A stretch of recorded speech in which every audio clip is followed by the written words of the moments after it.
It is time for your WIN podcast for super busy professionals sharing transformational moments. Your host, Chu Tang.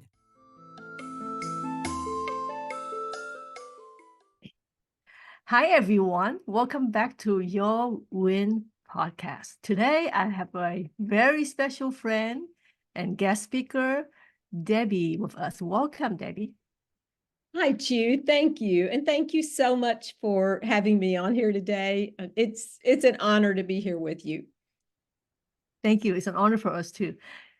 So, Debbie, would you share a scene in your life where you felt the transformation and it changed your life forever since that point on? Okay, I'd love to. And I want to say first, Chu, that I appreciate being on here so much. You are a true professional. You've got such a beautiful spirit and just a love for helping other people.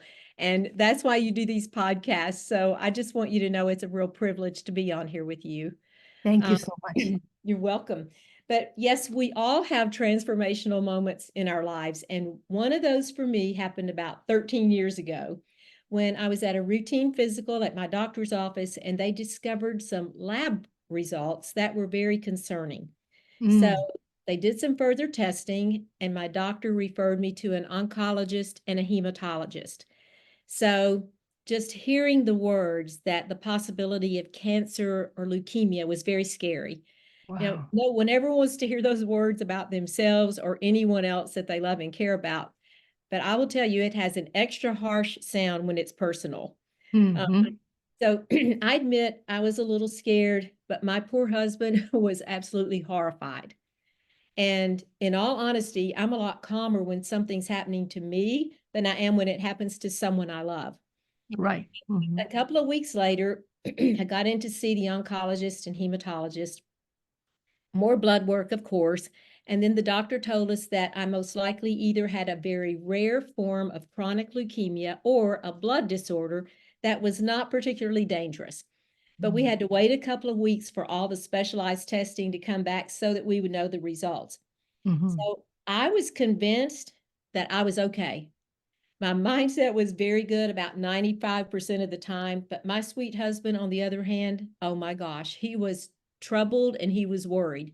He was obviously preparing himself for the very worst. And while I was saying, don't tell anybody, there's no need to get people all worried and upset unless we know there's something to worry about, then he was out telling some of our closest friends so they could be praying for me. So it just shows how differently people respond to the same stressful situation. And, you know, one night, I'm going to admit this reluctantly, but I was getting ready to go to bed.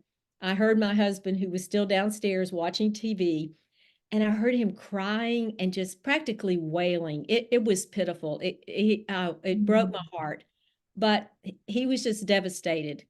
But we still didn't even know that there was anything to be devastated about. And I started to go downstairs to console him.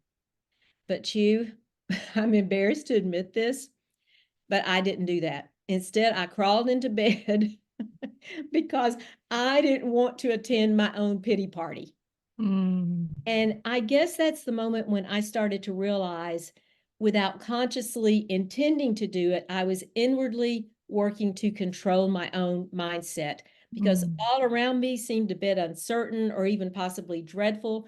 Yet I knew that I could control my reaction to the situation.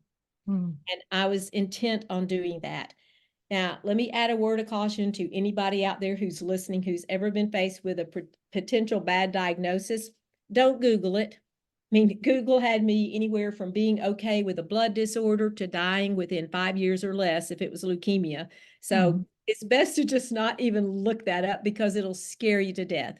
I agree. To fast forward, though, the test came back and I did, and I do have leukemia. It's the type where people had not been living beyond just a few years prior to my diagnosis. However, I mean, it was by the grace of God, a drug had been discovered several years prior to my diagnosis that was keeping many people in remission. So I started on that drug. It was an oral medication. And again, I just thanked God every day that that drug was working for me, that it kept me alive, and that I didn't have to suffer any side effects that impacted my daily activities or really my life in any way. So just so you know the rest of the story, the drug stopped working last January. So once again, I was back at the doctor's trying to figure out what to do. I was the most thankful and grateful person alive because during those 13 years that I'd been on drug number 1, another drug had been developed that would get me back into remission. And even though this drug has the possibility of more side effects, it's a little stronger. I basically still don't have any of the side effects, and I'm able to carry on my life absolutely normally. So all of this leads me to a point that was transformational for me. It's like I refused to let my identity be changed because of my circumstances. And here's what I mean by that. I only told a very small circle of my closest friends and family what was going on because I didn't, and I still don't want anyone to look at me differently. You know, I don't want them to identify me as, oh, there's Debbie, my friend with leukemia. Or, oh, she looks tired today. I wonder if her leukemia is worse. Or, oh, she looks good for somebody with leukemia. You know, it's like, no, just no. That's not who or what I am. It's a condition or a circumstance I have, but it does not define me. And we all know people who we've met. You can talk to some people for 5 minutes and you know they've had a certain disease or a surgery or whatever. It's like it's become their trademark or their view of themselves. And I'm not being critical. I'm not judging them. Everybody handles things in a different way. But it's simply that I do not choose to let the circumstance define me. I will not look at myself in that light. I don't want other people to. And then I start thinking from there about all the things that people tell themselves, sometimes me included, that keep us in a negative mindset or keep us from moving forward with our lives. And it's like, you know, I have anxious thoughts and feelings can quickly become for some people, oh, I'm so anxious that I can't do anything.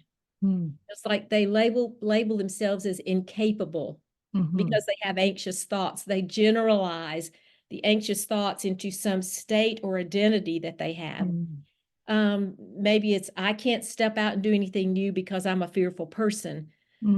So people identify themselves as a fearful person, and then typically they won't step out of their comfort zone, no matter how uncomfortable it may be, because they've identified themselves as the type of person who's so fearful that they're incapable of doing anything. So it just really became very apparent to me that imposing these restrictive labels or identities on ourselves that are based on a thought or a feeling or a situation or a circumstance that we've been through can be extremely limiting and very detrimental to our lives. And my experience was transformational for me because it taught me that my identity lies in who I am, what I believe in, how I treat others, and my view of my relationship with the rest of the world. My situations and experiences may help shape me, but they don't define who I am. So through my own personal situation and just going through this, you know, there's been a lot of different times a lot of time to reflect on it. And I would just encourage each one of you who are listening to look inside yourselves to determine your own identity and make certain that you're not allowing a condition or situation to limit you from seeing yourself and identifying yourself as that wonderful and one-of-a-kind individual who you were made to be. So, Chu, that's my experience. I want to thank you again for having me on here today. And my sincere wish is that at least someone who hears this will throw off that blanket of their limitations, redefine themselves in a very positive and healthy way, and begin to thrive and move forward in their lives in ways like they never imagined. Thank you so much for sharing this wisdom. It applies to a lot of situations. Like I was dealing with a toothache, right? So during those time, I woke up and said, okay, chew the one of the toothache. And then I was like, why do I give myself the identity now? But it's so true. And, as over the years, I've listened to people Yeah. after my experience, and I've been very, I guess, aware Uh-huh. of how people talk about themselves or see themselves. Yeah. And it's maybe, hey, I'm so and so, I'm a victim of, a rape victim of this thing, of that thing, of that thing. Well, Yeah. yes, it's something that happened to them, but they are so much more above and beyond that one Yeah. situation that helped that impacted them so. And Right. people, I think we're all born with a lot of wonderful individualized traits, qualities, characteristics. And our purpose here in life is to display those and use those in ways that are meaningful and have purpose to other people. And I Mm. just see people limiting themselves so many times by labeling themselves or identifying themselves as a thing that happened to them or a thought they have. Yeah. It's like, Yeah. that's not you. That's not the whole you. It's only a thought or a thing that happened. Yeah, that's true. Please don't generalize that to be all of you, because all of you is so much bigger and greater and so much more beautiful than that. Yeah, wow, well said. Yeah, same thing with people with diabetes, or high anxiety and all that. Yeah. Wow. It is. It Thank you is. so much. This is very positively impactful. And this podcast is season 1. So season 2, I would like you to come back to talk about transformation in health. Okay. Okay. I will do that. Yeah, yeah, yeah. Thank you so much. And if you guys enjoy this episode, come back. And until then, stay happy and hopeful. Thanks, Thank Deb. you, too. Thanks for listening. If you enjoyed this episode, please subscribe and share. See you soon at Your Win Podcast.